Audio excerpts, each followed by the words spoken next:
Ngiyazibusela kuni nonke igama lami ndingu-Avuyile intombi yakwaJola. Siyanamkela kwinkqubo yethu ethi amasiko nezithethe sincokola ngesintu. Niyazibonela nangoku uMzontsundu andihamba ndedwa, akekho ubhuti wam uJola Inkomo. Yena uzobe encokola noHlubi noMvelase. Andikwazanga uba yinxalenye yayo incoko le yakho kuba kaloku ezamadoda sithethwa ngamadoda. Masambeni ke siyomamela bona bazobe besicacisela bencokola ngamayeza esintu. Nindivile andithanga akwaXhosa ndithe esintu. Masambeni siyomamela. Amasiko nezithethe. Saba ngabelungu kusenina Mzontsundu. Yizani sinqweme zekuthi qwenge. Naba abantwana bethu bejikilela amasiko abo sijongile. Iqhawuke phi na imbeleko mzikaPhandla? Ingaba siyavuma ukuba ukufa kusembizeni? Abakhuliswa sithi na sibaguqule bafane noondlebe ezikhanyilanga? Ayisithi na abathi kubo inkcubeko nempucuko kukusikhupha ngembumlo ucondobe uxelo medem? Singabanyola na sibakhombe ngomnwe sithi ngabo abazenze unompucuko? Khawukhangele, nantso intombi emnyama iziqhayisa. Bota Mzontsundu uJola lo mphambo omqenge bayinkomo kutholo lomthwakazo wathi negama lami ke libe lindingqina ukuba ndinguJola ndingumaJola yana. Namhlanje ke andihambi ndedwa, ndihamba noHlubi size kuMvelase. Ndiyawubanika ithuba lokuba bakhe bazazise kakuhle kwabona. Asiye Hlubi. Molweni badakwethu, molweni Mzontsundu, molweni bantwana bakaXhosa. Lo ngumahlubalile uHlubi wakaMatekane orhalela uMthimkhulu uMbucwa uShobane Ngelengele uMafuza kulenzele ePhilippi. Osinqesise King Williamstown kula mhlaba okanye kula province bathi Eastern Cape. Inkosi.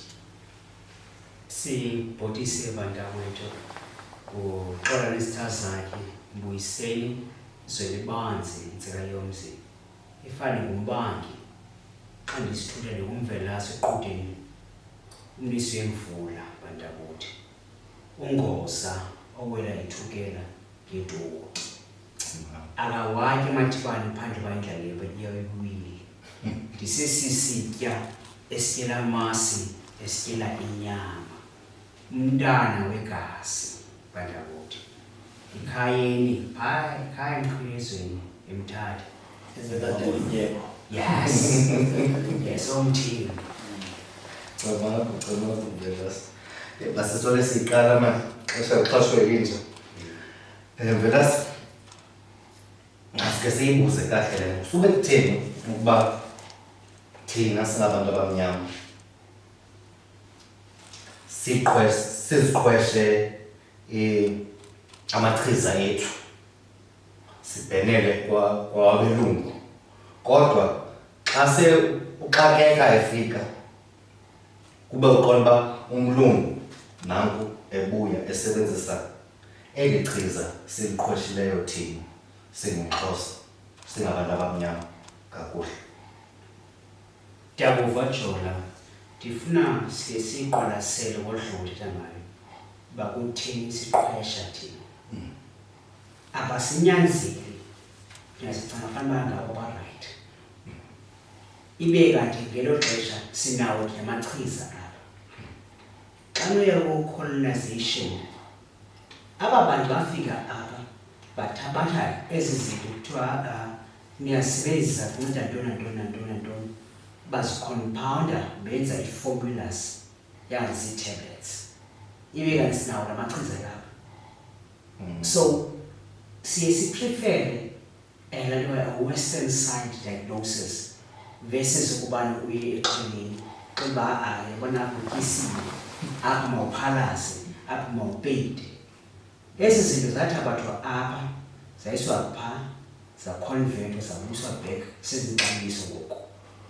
Because for umzekelo xa umntana ephethwe ngumkhuhlane kukho le nto kuthiwa ngumhlonyana uyakhiwa esenza kuyo yes yakhiwa apha the same remedy phaa kumhlonyana yifakwe phaa kwenziwe i-paracetamol okanye kwenziwe i-empapet kuthiwa hayi mawumfake ngapha ngasemva uzawuba right. It is because thina abantu abamnyama thina abantu besizwe wachuma ngokuyama thina singabantu bomqobo siyazikhanyela thina ngokwethu sifuna ukhasa apha ngathi baloloso olubhethe oqatheli yethu ibe sinawo amachiza alapha because ukubona eyona nto ekhe incede ikwayile yokuba mna ndingumuntu othanda ubukela iinkqubo kumabonakude yabo ezininzi so ikhona inkqubo ultimate survival lo mfana omane ejulwe ehlathini then uza kubonisa uba usurviva njani until ade aphume. Fumaniseke ngokuba ikhona kuloo nkqubo wayejulwe eNamibia kodwa then une-stretch asike ikhala abesithi le izamnceda sabe nesiso sakhe sirongo waphinda kwaye le izawuphinda incede kwayo. And then xa uyijongayo ke ngoku umlungu ulithathile ewe lachiza ulithathile lakhala ngolo hlobo uthetha ngalo wayicreator wabeyibiza because nalaa mntu lo kulaa nkqubo obviously bengazokuba likhala eli because umlungu laa mntu i-aloe helps almost everything and emva ke hambe phethe imela so abeyisika ezenzela loo nto loo mbizanyarha nje then asele loo nto for isisu sakhe then for inxeba abeyiqaba. So xa usithi uba abelungu bayazenza ezinto ezi then bazenze bezipilisi bazibuyisa apha kuthi sebethengisa ixabiso liphezulu iyavakala kakhulu ngolo hlobo kum. Basically wena Jola nawe Velasi xa ndiyiqwalasela le nto mna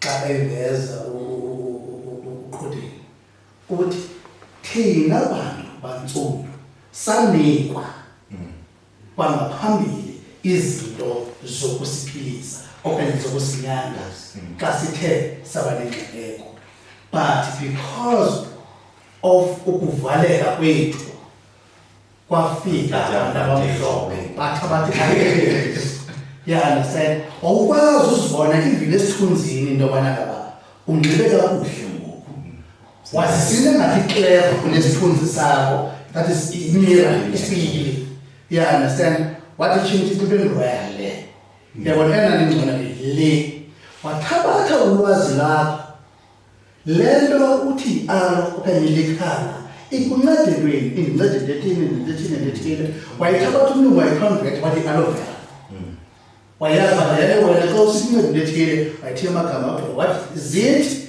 izinto ezincedwa le nto enceda ipressure ithole inceda lethile njalo kahle uzama ukuthi iqhudini savalwa thina ingekho nobana ngaba sasisazi into yobana ngabe ezinto ziluncedo ebomini bethu kodwa sasingakwazi uzithiya and ke sasingayazi into yobana ngaba wena kufikelele ixesha lokuthi sizimakethe.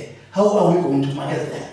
Yabona wafika umlungu wayibeka yaphucuka uthetha loo nto. Yes ndivola amagama amakhulu wabesi amagama amakhulu bawo andilento enditshoyo uba thina sanikwa thina savalwa kwakhona because there are certain medications. For example unophuma phaa kukho laa nto kuthiwa bayibiza abantu baseSoweto bathi zii-chips le nto igreen ngathi zii-chips melo njenge-chips mathithi khona le uthi xa uyihlafuna inceda nge-tonsillitis. Yabona uba i-PVK ivelaphi the same way i-aloe vera inceda ngeskin inceda nge-blood pressure. There are a lot of natural things besinozenza like for example ndingabalisela ngoku uyabona xa uqaqanjelana zii-gums okanye lizinto ii-guava leaves uyakwazi uzisela uzibilise uzisele uzawuba right. Xa ufuna uzi-weight zezaa guava leaves ezifakwa kwezaa zingazoyisa ngegama. So we were given the power, you know, that is why andifuna ukungathi ndiyajwa yeah, Kodwa, when the colonization happened, we lost our power as black people. Because singabantu bomgquba sasinikwe yonke into sasiyidinga. Sasiphila, saqhathwa nasavuma uqhathwa. There's nothing that we need to be buying right now. Sinazo zonke zazinto. Because for example, you'll get what they call treasured cheese. Lona bisi lenkomo uyasenga ubeke lihlala insuku silembala. Treasured cheese lana. Ithini into yobathi na sikhanyele into kamasiko wethu kuba sifuna ulana uchaza abantu ba no, we are Western. Westernization does not mean we must lose our Africanness. Because guess what? West will never lose their Westernness for Africa. Khona ngiyabona kule uthethayo awukhumbule kula nkqubo yokuqala le wawuhamba noMangwane ukuba khona into endayithathayo mina nje ndibukeleyo kula nkqubo athi ukuba impucuko Yes. iyakwazi ukuba impuncuko yobuthina. Yeah. So lento oyibambile qala ikwenza umuntu vele phuncuka bezandleni zakho uyibone njengento engekhoyo ngoku ubukade unayo. Yes. So sibone seminayo ngo. Yeah, understand. If ungaqwalasela isermon yami today ibithetha nge-return of the prodigal son, but ibinendawo ethi am no longer to be called your son, therefore treat me as one of your hired servants. Yeah, understand? It is because lo mfana ubona ukuthi bendikade ndinezi zinto but zaphuma straight ezandleni zami nabo andisenato. Yabona? Kunandawo ithi andisafanele uklema into yobana ngaba bendikade ndingumuntu nawe ndisingumuntu kodwa khapha undenze ndiphinde ndibe yile nto bimebanekileyo. That means impucuko kuthi ubuthina bethu okanye ubutyebi bethu baphuncuka nobuntu bethu sabuphuncula sa-adopta istyle sabantu basemzini okanye basewest. Even today, if you can go to kwiicawa zethu ngexesha langaphambili xa ubheke ecaweni okanye xa ubheke emicimbini yesintu abantu ababhinqileyo bebenxiba imibhaco bebethokoza ebusweni bebethwala, but ngexesha esiphila kulo ngoku because of abantu basewest kwafuneka ni-adapte kwezasemzini abantu basewest. nantso-ke mama saziphunculo zethu izinto kuloko ngosilahlekelwe yintoni yimveli yethu. Ndayithanda kodwa xa usiza ngecawa because abantu baye babe nalaa nto ukuba xa ulandela amasiko uyamlahla uThixo ubonqondo ayikho loo nto leyo. Kaloku yonke into iqala ngoThixo.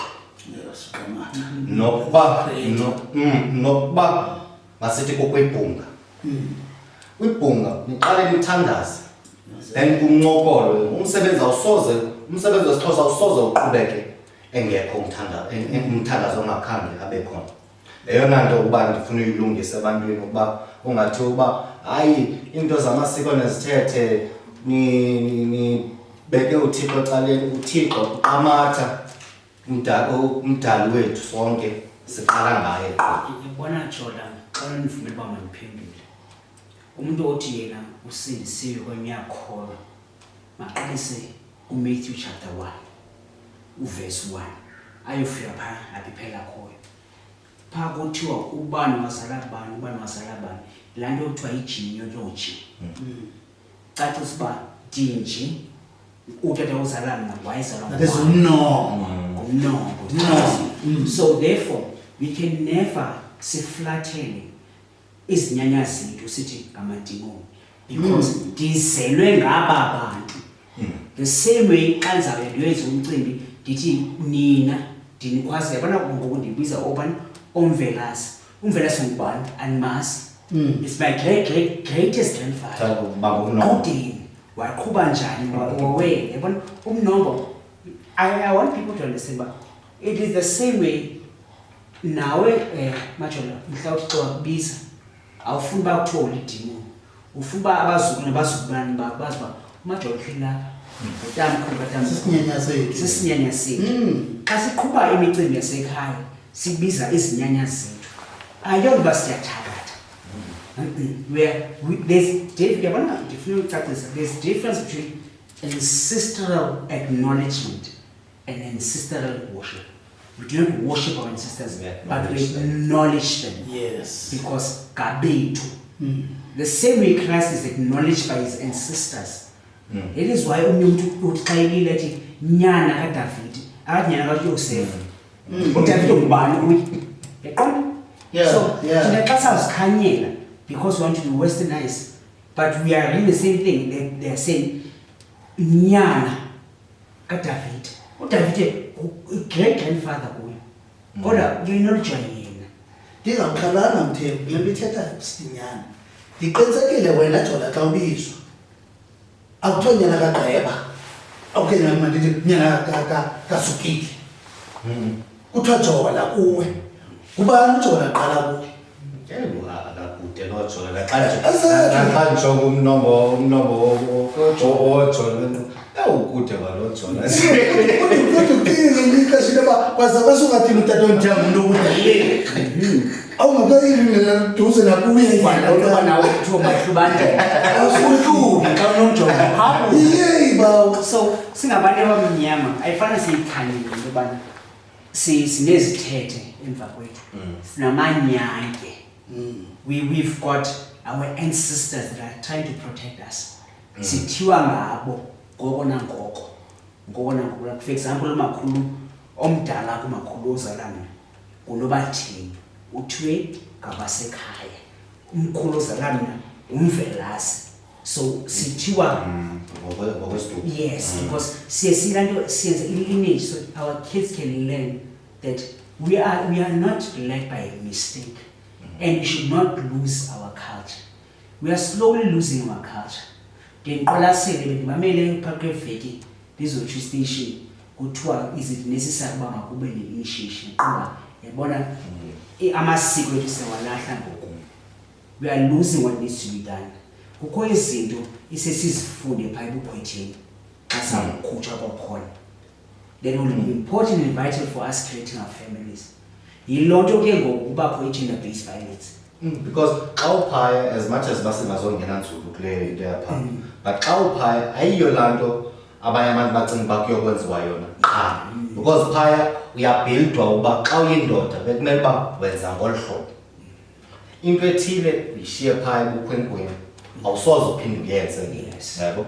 So abantu most yabantu baba nalaa nto yokuba babe nelaa nto yokuba ubeqonda okay kwenziwa laa nto phaya then fine irongo ngolu hlobo nolu hlobo. I think uba the reason befuna uyiyeka kuba nala manani ke ngokuba because uzamane kufika umntu ozawumosha laa nto yapha ube uqonda uba zange yenziwe laa nto yena zange yenziwe kuye but yena uyomosha. So ngaba bantu bamoshayo I feel like banje bezifuna uyicima yilaa nto but ube uqonda uba ke ngoku bekunovese kuthethwa naba bantu ba hayi kaloku sukana then isiko lethu maliqhubekeke. Kodwa yabona wena Jola ndifuna siyilungise izithethe zizithethe. Masiye kuYohane. Xa uYohane wakunyuke naye umzala kaYesu uthetha ngaloo ndlela ubana wangeniswa ngokwesiko likaYuda. Wayothini? Wayebukhwetheni bakhe. We need to understand we are losing ourselves as Africans because we are trying so much to be westernized. Sisaxakeka ngoku because sizama so much uba hayi kaloku utshilo wathi example namhlanje wathi xa sithi andifuni okanye I'm fed up umntana omzalayo ezakuwe ndi-fed up kumzi kabani xa ufuna uba fed up ahambe wakho umzi. Fed up. Exactly. So and we've got the promise ukuthi I fed up. Yabona Jola. Kwakho. Yabona Jola mandichane. Yabona this westernization siyithandayo. Ndifuna ukubuyela kumachiza. Ibetha nge-legislation. Ngebuhluku. Umntana ona-12 years uyakwazi uba uyokhupha isisu. Azisayinele, right? Akayivi nethini. Atsho uba uyazisayinela ngamachiza samnika wona. sibuyela back to this Western medication. Kodwa if she complicates, kufanele ukuthi esasibeletho kubizwa umzali. Legislation kwakhona. Also under 18. Yeah. So there are two legislations that have been parallel served.